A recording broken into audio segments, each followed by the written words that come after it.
Ember House by MRTN Architects in Doncaster, Australia. The clients had extended the house by adding to the existing home. One is a space to work, and the other is a space not to work. The site was a fairly typical suburban backyard, but with more of a bush feeling to it rather than a mowed lawn.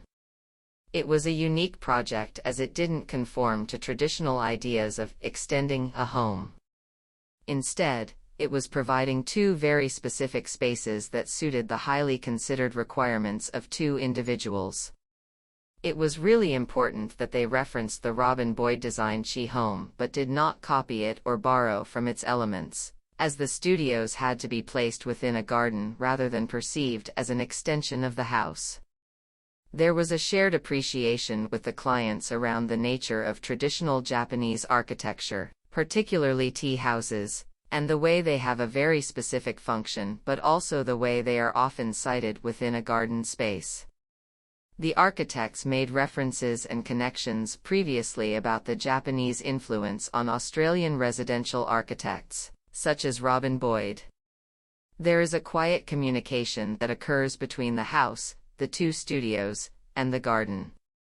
Many perceived and real references, from the lining up of views through the studios to an established eucalypt tree to the construction techniques utilized for the window frames and eaves of the main home. The external materials are of a very limited palette, just cedar and show sugiban-style burnt ash cladding. Inside the non-work studio, the architects had a lot of fun exploring the very traditional Japanese elements of tatami matting and shoji screens. The challenge was to design for two people two highly specific spaces that best responded to their highly specific requirements.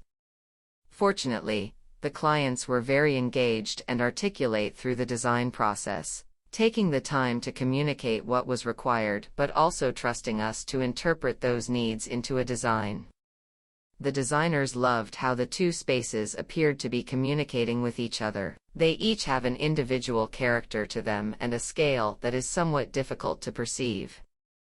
It's like they have taken themselves off to the back of the garden so that they can share secrets.